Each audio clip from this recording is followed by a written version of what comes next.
in discussions like this, in policymaking, in land acknowledgements, is essential in order to be completely whole. As we gather together today, I would like to acknowledge all of our relations inland, all of our Native communities around the country, all of our Native and Indigenous communities and allies around the world, and say how the ocean and the water bring us all together for a common goal. Palulukas told me one thing, the importance of protecting our land and our species and our oceans.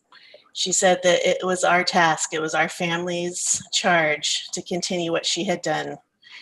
And because of the elders who have come before me, I'm allowed to be here today and to be meeting and sitting and having conversations with what our future can hold and the promises that we can give to our children. All the work that our elders have done in the past, all the people that have come before me have allowed me to be here today. And I want to acknowledge all their struggles in this moment that we're all suffering and we're all going through changes. Our country is changing, our way that we interact is changing.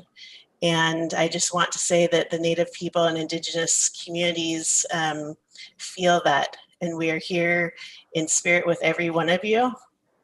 And at this moment, I would like to ask for all the people joining us together today, all across the country, that we ask Hutosh, our Mother Earth, and that we ask each other to speak in a good way and to meet in a good way. And we always say all of my relations at the end of a prayer. And what that means to us is that we are all related and we are all brothers and sisters and we are all in this together. And we are looking forward to the next leg of this journey.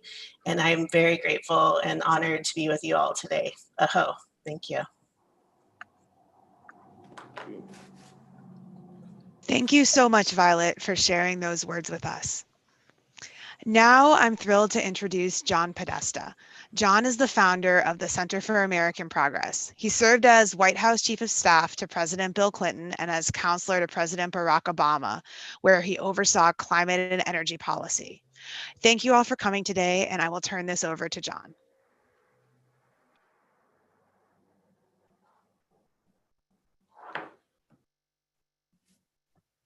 Thanks. Thank you, Miriam, and thank you all for coming today. We have a wonderful panel, so I'll keep it short and simple. Our ocean is critical to every part of our lives. It feeds us, transports us, secures our borders, employs us, gives us the oxygen we breathe, and inspires us.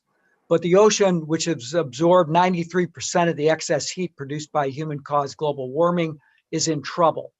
Coral reefs around the world are dying. Rising seas are flooding coastal communities and threatening to overwhelm some of the world's busiest ports and airports. Fishermen from New England to Alaska are seeing fish seek cooler water, threatening their livelihood. Intensifying storms threaten not just our coastlines, but inland communities as well. Climate change is a major contributor to all these problems, and yet the ocean has for far too often been left out of conversations about climate solutions. The ocean is not just a victim of climate change, but is a major source of climate solutions that could provide a fifth of the greenhouse gas emission reductions we need to globally limit temperatures to 1.5 degrees C. In my career, I've been proud to work to ensure that the ocean takes its place as an integral part of the Climate and Conservation Action Agenda. The United Nations Sustainable Development Goals for the ocean, known as SDG 14, was adopted in 2015 as part of the United Nations 2030 Agenda for Sustainable Development, with strong support from the United States. And SDG 14 kicked off additional advances in ocean climate policy that we're seeing on both international and domestic fronts. Chairman Grijalva made a landmark move in that direction this year when he introduced the Ocean-Based Climate Solutions Act. I know he's going to talk about that today, but it's a major step forward to unlock the ocean's climate solutions. So it's my pleasure just to introduce people and then I'm going to turn it over to our moderator. First, Congressman Raul Grijalva is the chair of the House Natural Resources Committee, one of the Congress's foremost champions for endangered species, for wilderness, for national parks, for public lands, and stronger oil and gas regulations. He is truly a hero of mine. Though his Southern Arizona district hasn't been located near the ocean for the last couple of 100 million years, Chairman Grijalva is a powerful voice for ocean stewardship and a great leader in recognizing that the nature crisis and the climate crisis are two sides of the same coin. We're also joined by Dr. Erin Meyer. She's the director for conservation programs and partnerships at the Seattle Aquarium. She has nearly 20 years of experience in field conservation research and policy and advocacy work in the US and internationally. Isha Sangani is a student and environmental advocate who has engaged in a political advocacy and environmental education since high school. She currently serves as a member of Earth Echo International Youth Leadership Council and the executive director of the youth climate organization Earth Strategy. You've also already heard from Violet Sage Walker. Again, Violet, thank you. You've touched our heart, and thank you for that blessing. And our moderator today is Carol Browner. Carol served as the administrator of the Environmental Protection Agency under President Clinton and the director of the White House Office of Energy and Climate Change Policy under President Obama. She's the board chair of the League of Conservation Voters. I got to attend her virtual birthday party last evening. So all of the ocean advocates around the country are also wishing you, Carol, a happy birthday. And with that, let me turn it over to you for this great discussion.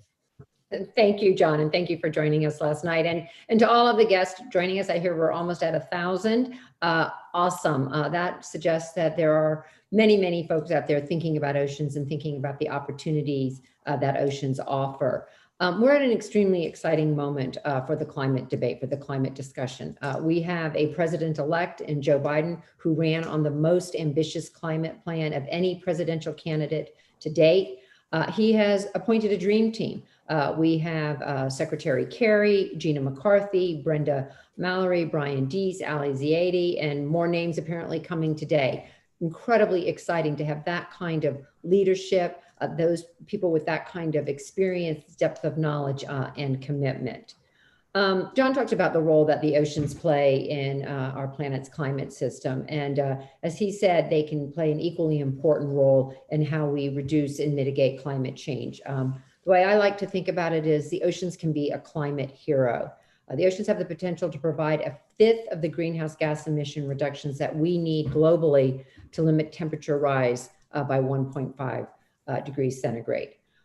If we're able to, and by implementing a full suite of ocean-based climate solutions, we can bolster the frontline communities most at risk from climate change, increase the resilience of ocean ecosystems, and put the United States back in a leadership role in the global effort to fight climate change. I think it is noteworthy that Secretary Kerry, who will now be the special envoy for climate under President-elect Biden, has always recognized the important role that oceans play, and has particularly recognized it when it comes to climate action. And we are excited that earlier this month, the International Ocean Panel, representing 14 world leaders, announced a new ocean action agenda. Again, I think noting that it's the ocean issue is really rising to the fore. Maybe rising wasn't the best word, but nevertheless coming forward. These OSHA climate policy proposals are a logical extension and obviously urgently needed. Today, we're going to have a conversation, and we're thrilled to have an amazing panel. John just introduced them. What we want to talk about is the ocean climate nexus, and how do we build momentum for upcoming opportunities to implement the solutions that have been put forward, whether that's through legislation, through executive action under the new incoming Biden administration. And while I'm sitting here in Vermont, where it has been snowing since 9 o'clock, and there are now 3 feet of snow outside my door, I actually come from Miami, Florida. And so oceans have been something that have inspired me in my journey of environment and public health protection. So it is wonderful to be a part of this conversation today. Congressman, let me start with you. You are the chairman of the All-Important Natural Resources Committee, and I want to thank you for everything you have done. You have been an amazing leader. I also want to give a shout out to your staff. One of your former staff members, she used to work for me, Laura Snyder, and she's a great oceans advocate, and we're so glad that she's there. John did note that you're from Arizona, as we all know, and that there haven't been any oceans in Arizona for an awfully long time. So I thought I'd just start with a simple question, which is, why are the oceans so important to you? I think we have to start a basis that an earlier comment, and I agree with you. I think to Laura and her team on the subcommittee that deals with oceans have been provided excellent leadership, and here's my point: education. You're right. I'm out here in the beautiful Sonoran Desert, and so I think, as in the work that I've done around conservation and dealing with climate change, many of the solutions that I think, and generally speaking, the emphasis has been based on land-based climate solutions for a long period of time, and largely ignored the 70% of the planet that's not land-based. And I think that coming to the point that we're going to deal with this consequential challenge and threat of climate change and what we need to do about it with some urgency, that it has to be comprehensive. And I think that that's where the education process began for me, and that climate, ocean climate solutions will also provide tremendous benefits. And the statistics that John just outlined also bring to bear how important that is in the solution aspect of climate change. So merging the two together, emphasizing and profiling the role of oceans and the role that this country can play in terms of setting standards and policies going forward, I think is now has to be part and parcel of any discussion when we talk about how we confront, mitigate, and prevent further climate change in this country. And so, and correspondingly in the world. So, yeah, part of the reason is that it is a tool for the future, the oceans. And if we don't deal with the oceans as a solution and a need to mitigate, then we're not approaching the issue of building sustainability and resilience around climate change. We're leaving a huge portion of it out.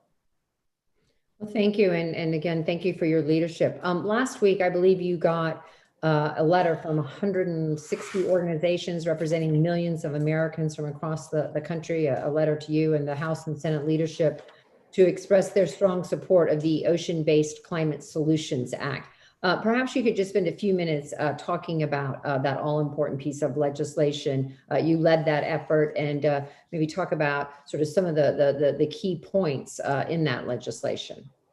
Well, I think the key point, the key point with the legislation is that, and part of the intent, as you know, and thank you for your help, and Mr. Podesta for their help, and countless organizations that helped us with this effort, and from the draft to the comments on the draft and through the process that we went through, that to put oceans and their integral part in climate-based in solutions to climate change front and center, and I think that accomplished that we've accomplished that part of it, and the high points are that it is solution based, that the ocean become a solution based part of a response to climate change that is very important, and so many of them strive around the issue of solutions, of protection, and also dealing with the climate justice issues that surround the issue of climate change, and making sure that all communities, territories, indigenous communities, coastal communities, are part of the discussion, and integrated equity question integrated throughout the legislation.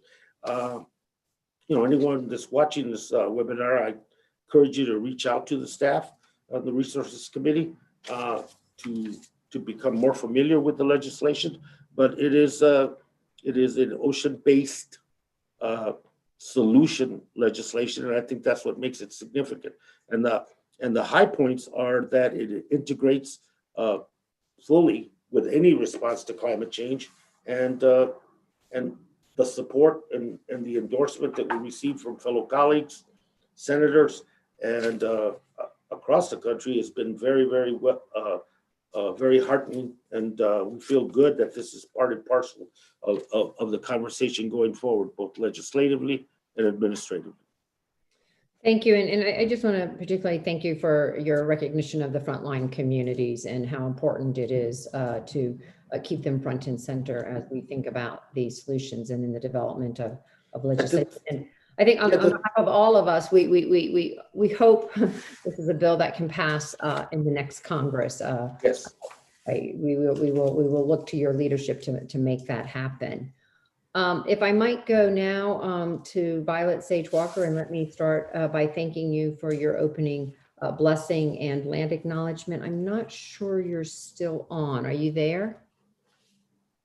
We may have lost her connection. We'll come back to her in a second. Oh, thank you. So thank you again for joining us. And I thought it would be nice to listen to you and hear from you about the work of the Chumash, what your people are doing and some of their work. Perhaps you could share that with us. Absolutely. That's the thing I like talking about most. So about 10 years ago, we were given the opportunity to participate in tribal journeys. And so we took our canoe and we paddled up in the Pacific Northwest with other tribal canoe people. It came up on my Facebook page, the post, the pictures of hundreds of tribal people and tribal nations all paddling up in the Puget Sound together with, the whales and all the kids out singing and people celebrating together and people gathering. And for the first part of the journey, there was less than 100 people. By the end of the journey, there was like 12,000 people gathered. And so when I think about the ocean and I think about what tribal people are doing and what our community is doing, is it's bringing back our people together. And our people are canoe people, and we call our canoes the tamals. And when we travel, a lot of our travel was by water. We have relations with the people of the islands and Hawaii and people all up and down the coast, and people from Alaska, and people came from the Maori tribe over to paddle with us here. And so when we talk about bringing people together, it's centered around the ocean, about ocean activism, ocean health, the climate, emergencies that we're addressing with seawater rising, ocean acidification. All of our people understand that because we, our culture, our spirituality, and our community is all gathered around the resources that the ocean provides us, whether it be food or a way to travel or a way to gather and to live by the ocean. So not only, do people, Native people who live on the coast, value the ocean, but the inland tribes and people from, New Mexico and Arizona and Colorado, and people that are, all over the world have, traveled to the ocean and journey to the ocean to celebrate with us and to pray with us and to see our sacred places. So the Chumash people have revitalized a lot of our community and our culture and our language.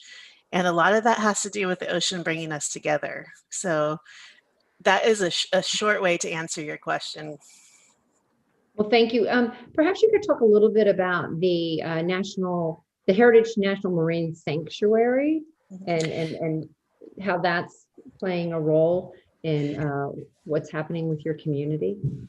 So our family is the nominators of the proposed Chumash Heritage National Marine Sanctuary.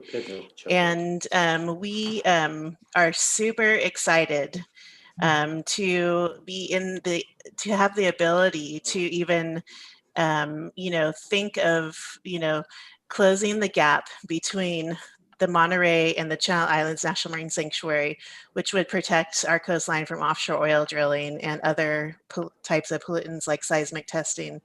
But for us to be given the opportunity to work with NOAA and to be able to lead the effort, we work with a group of people like Surfrider, Sierra Club, EcoSlow, all these other NGO groups that, their main task is access to the ocean and access to people that are in underserved communities, and being able to have multi-use recreation. And, that's those are our allies. And we've been working for years now with, a really dedicated core group of people that are all volunteers. And we have traveled to Washington. We have met with like Congressman Debbie Haaland and Sharice Davis, and we've met with many other people, but our Native American representatives are really special and dear to our hearts. And our Congressman Slu Carbajal and our 2 senators are very supportive. And we're just, very optimistic. Over here on the coast, we are in a situation where the ocean acidification has actually ruined a lot of our shellfish, has impacted our fishing industry, and has basically decimated our abalone stock. So ocean acidification is a different kind of word. People don't grasp it until they see one little example, like the shells that we use, and it's overwhelming when you think about everything related to ocean acidification. But if you could just think about one thing, like our abalone is no longer able to form a shell here on the coast, and that is our traditional food, and that's something that we use for ceremony, and that's something that we used for trade. And so little things like that make it more personable to people when we can share our stories about, what ocean acidification is doing to our communities.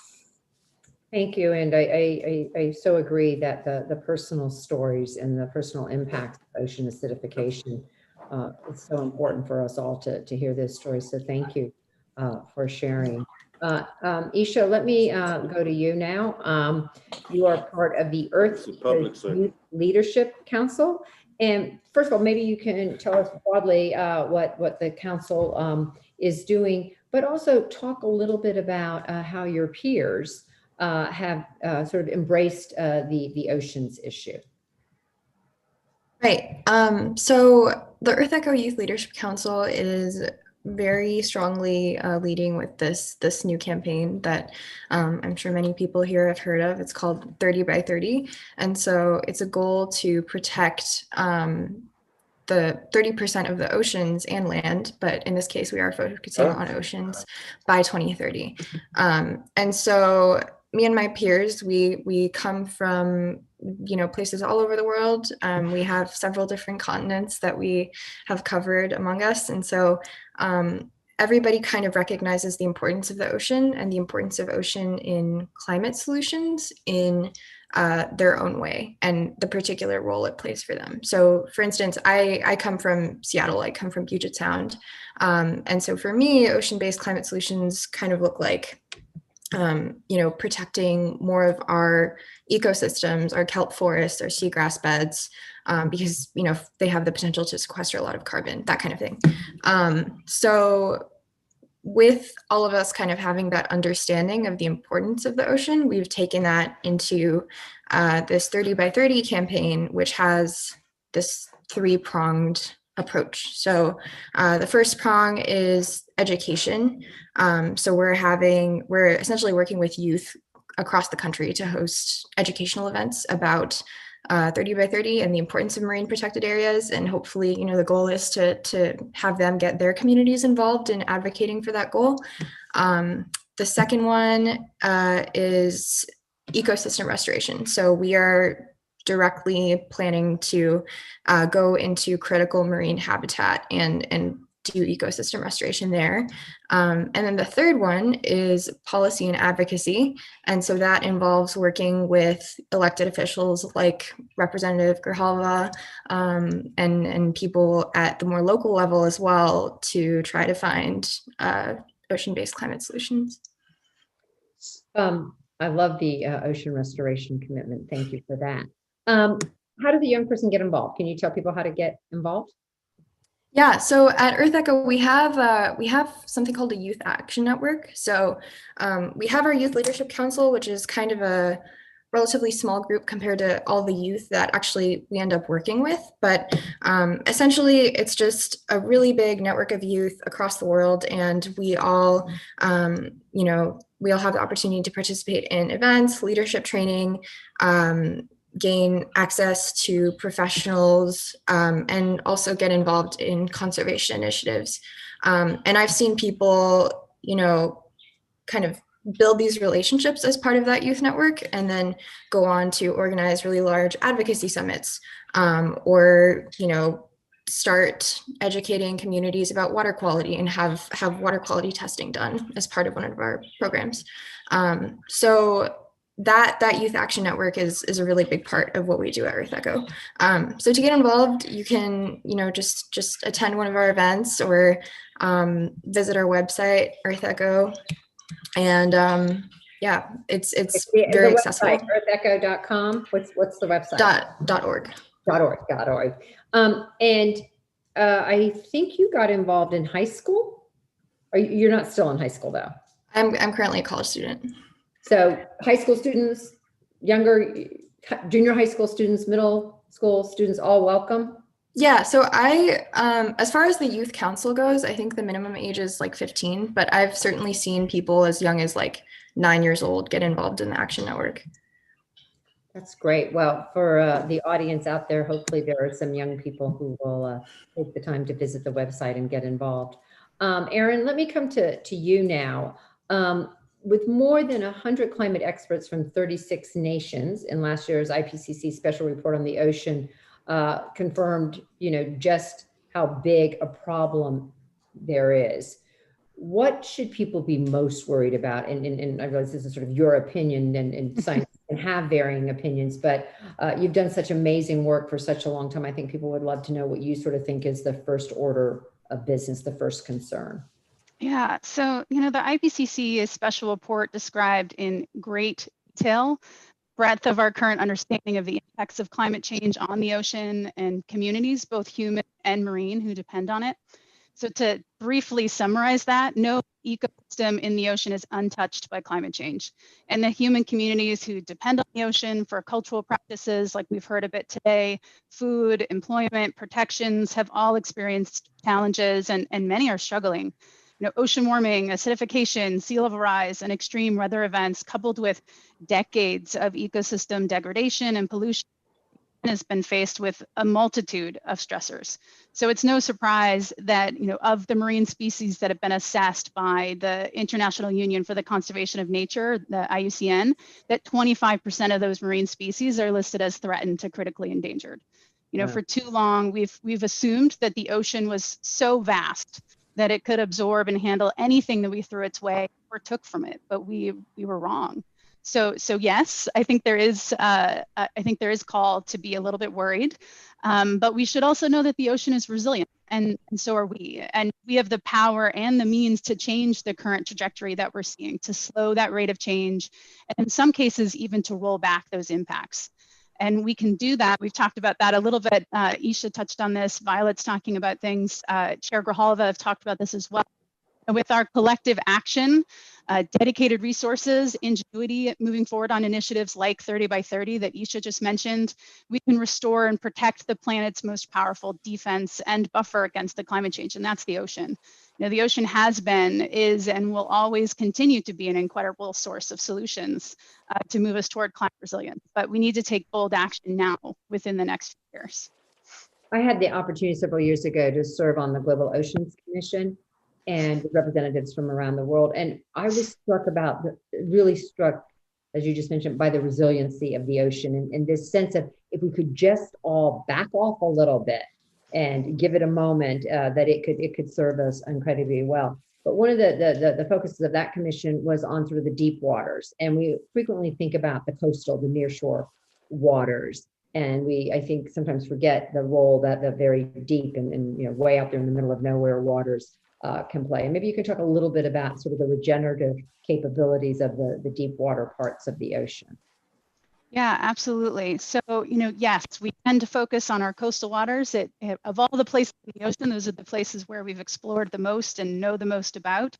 But our deep waters are incredibly vital when we're thinking about climate resilience.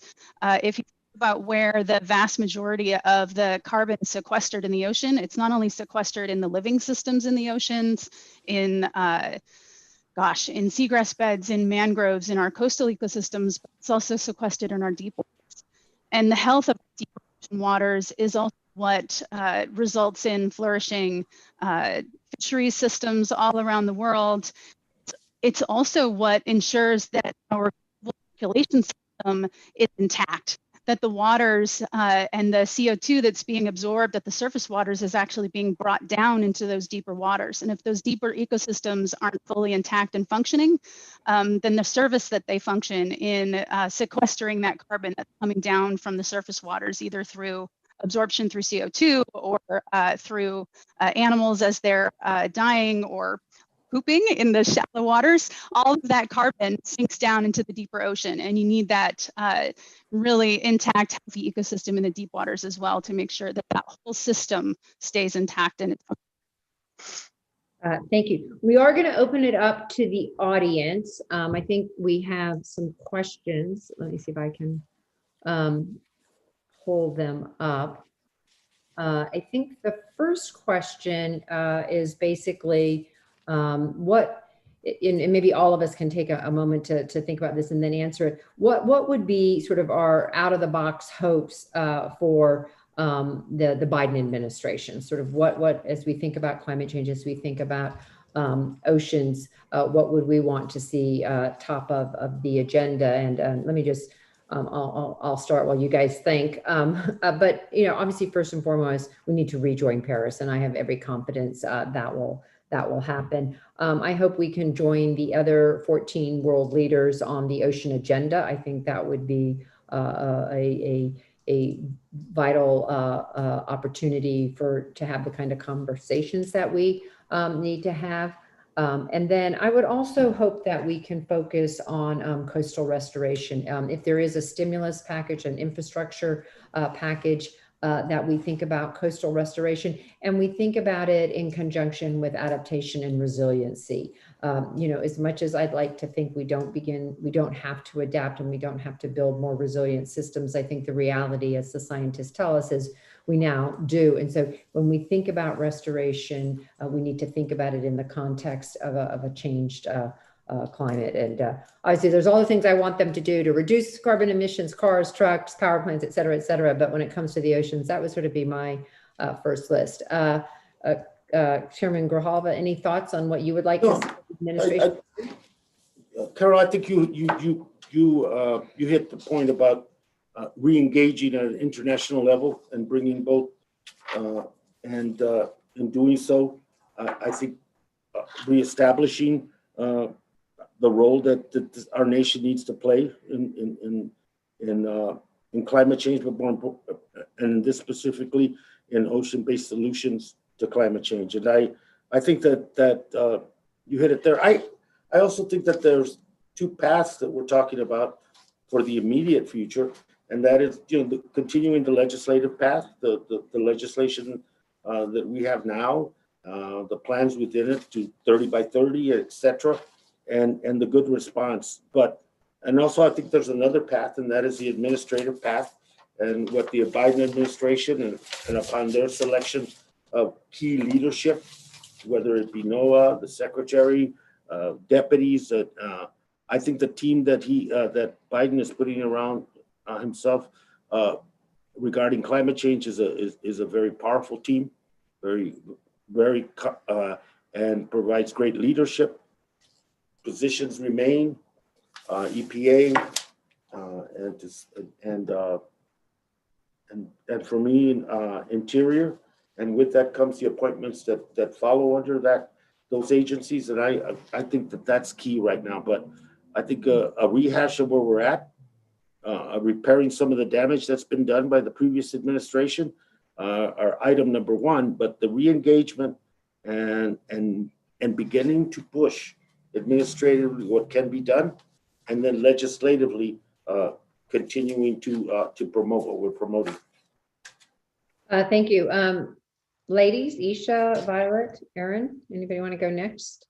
So what's your wish list, your top three for President-elect Biden? Aaron. Gosh, I'll go with top two. And Carol, I might go in one of the ones that you mentioned around restoration of ecosystems and the link to the potential for stimulus around infrastructure. I think about the bill that the House passed earlier this year and the focus on natural climate solutions and green infrastructure. And I, of course, sitting in this forum today, I'm thinking about the investments that we in ocean climate solutions and in ocean restoration that would bring STEM jobs to communities that need them, will get people back. So, help us to, in the words of the new administration, build better. And to, really invest in our future. And the number two that I would say around that is that we can't just stop at restoration. That restoring species and habitats only gets us so far. We have to couple that restoration with protections so that those newly restored species and habitats remain intact and for our future, so that as we're doing that restoration, we've got that long-term climate resilience built in place by coupling that with protections. Thank you. Violet or Isha? I can go next. I have, my obvious choice would be the Chumash Heritage National Marine Sanctuary. That would be my first choice.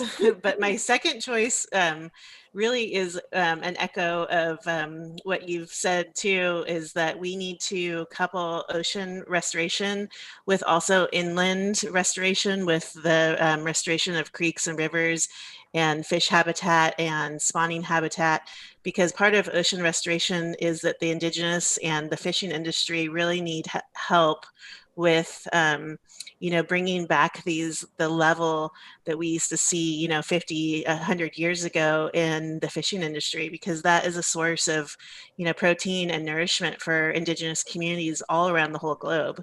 And so by cleaning up inland, restoring inland waterways, restoring creeks and fish habitat, that is essential in order to really promote the traditional food sources that a lot of people who live on the coast rely on, and especially people like in islands and island communities who have seen like a 95% drop in some of their fish that they sustain themselves with.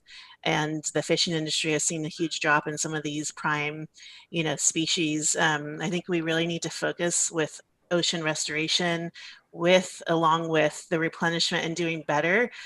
My dad always says it shouldn't be sustainable, because sustainable means that we're going to sustain what we have now. I think that we should thrive to do better and to be better and to restore things how they were maybe 50 to 100 years ago, rather than just be sustaining the status quo that we have now. Thank you. And Isha? Yeah, so I would just echo very strongly what Aaron and Violet said. I think one thing that is kind of far-fetched and is like, if we're talking out of the box here, this is very out of the box. But for me as a young person, I really wish that I had been able to vote earlier, because I think just having greater youth participation in the political process, like, it honestly is something that needs to happen. And so if we're really planning on ensuring a sustainable future and actually making sure that that happens, youth voice is critical. And so I would definitely support a lowering of the voting age. So that is a big one for me. And also obviously rejoining Paris, expanding MPAs, and all of those other environmental conservation measures. Thank you. That's a good list.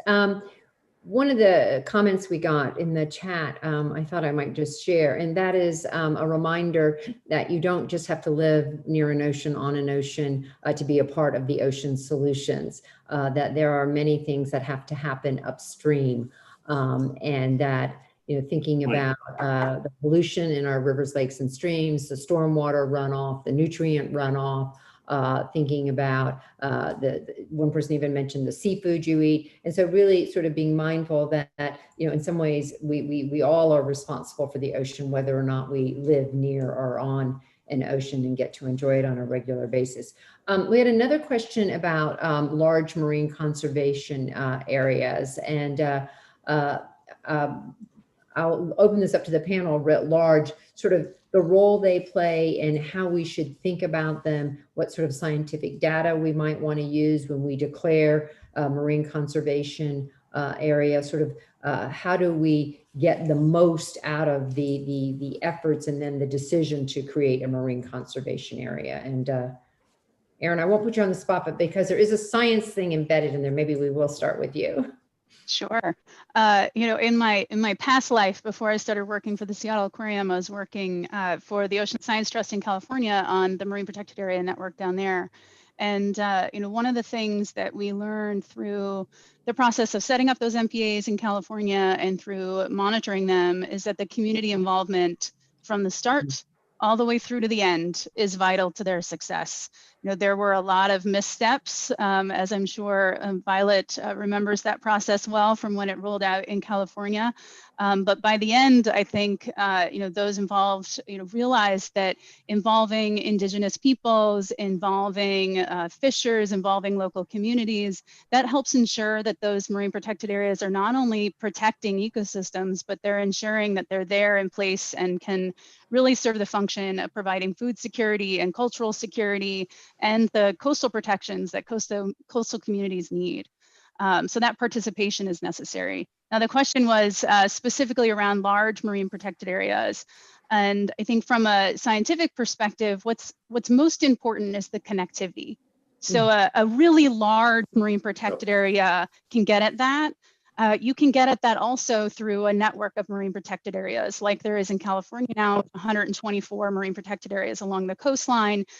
You have connectivity across those, or at least that's being investigated right now, but looking at connectivity across an ecosystem so that as species ranges are shifting due to climate change, as you know, other things, well, that's the main one that's happening right now with species moving up the coast on the west coast of the US, that they actually have a place to move to a secure ecosystem where as those species are expanding or contracting, they can go there.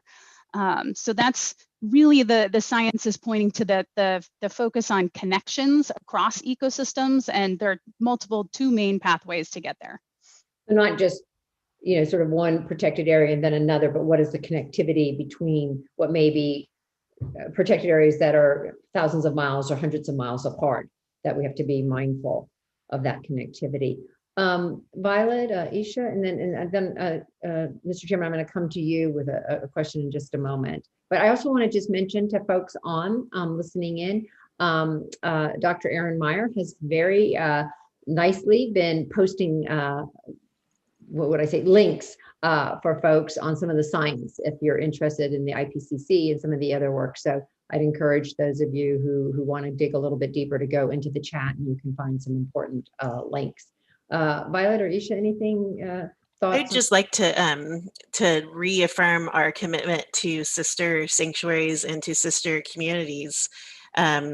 There are other sanctuaries around the globe, around the world, around, you know, MPAs or in Hawaii.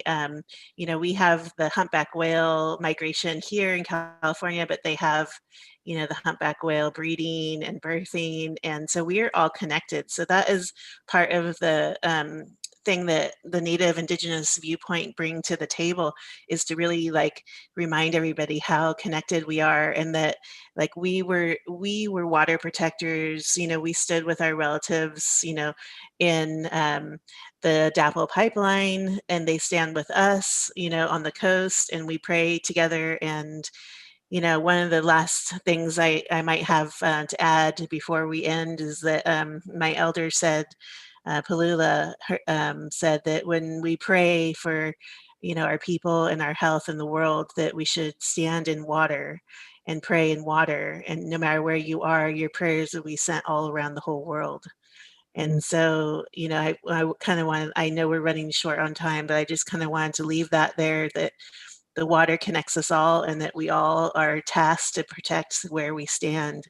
And so the connectivity, the network, the connection between breeding grounds and hunting and fishing and all these things, they're connected for the animals and the plants and the water and for us too. So. Well, thank you.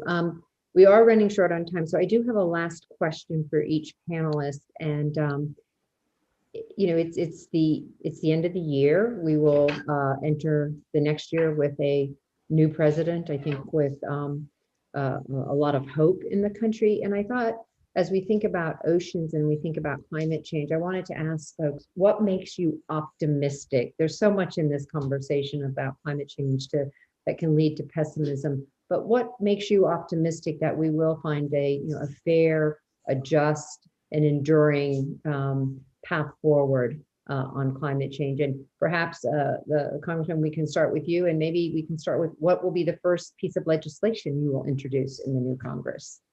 Well, we're going to reintroduce the Ocean-Based Climate Solutions Act. Great. And continue to build momentum for that. Continue to have the kind of public dialogue through hearings and forums that we need to have on the issue, and the legislation, using that as the template for a lot of discussions. But I really think that there's some things that I'm hopeful of. The committee, myself, and the leadership of the committee has spent, and the staff has spent 4 years essentially keeping the worst from happening.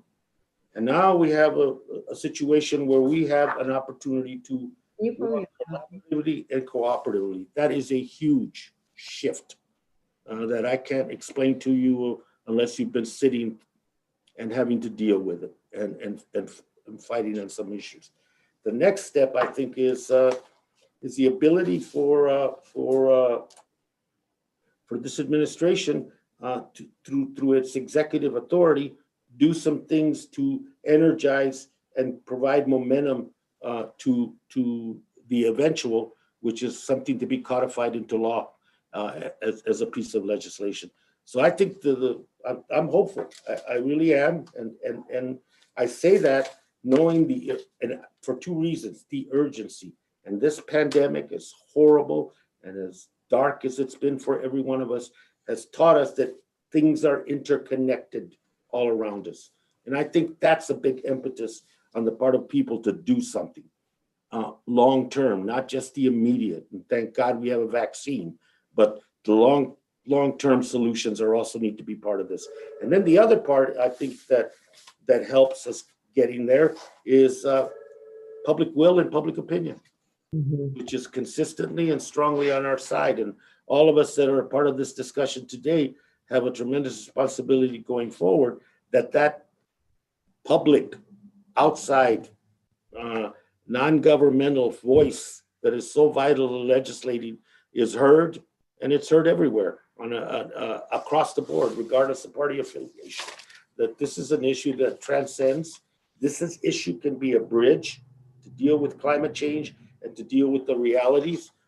And the last thing that I'm very happy about, and I'll end at that, is that science once more and empirical information will play a central role in the development of policy and legislation. That is going to mean so much. Thank you, and thank you for mentioning the role of science. It's hard that we have to be optimistic about science playing the role, but that's where we find ourselves. Okay, so ladies, we have literally a minute left, so maybe a 3-word answer on why you're optimistic. Isha, we'll start with you. Biden's cabinet picks. Thank you. Violet. I'm optimistic about a lot of things, and probably mostly about science prevailing and about Indigenous, leadership and being able to be a part, of events like this and panels and be able to look to an optimistic future. So sorry, that was more than 3 words, but. No, that was very good. And Erin. All of you on this call and who are listening in from home. Well, let me join Erin in saying all of you and thank all of you. And hopefully, if you haven't already joined the climate fight, the oceans fight, this will bring you to that effort. There are lots of reasons to be optimistic. And I think Isha said one that I wholeheartedly support, the Biden picks. They have been amazing. So thank you all. It has been a wonderful hour, and please enjoy your holidays and stay safe. Thank you.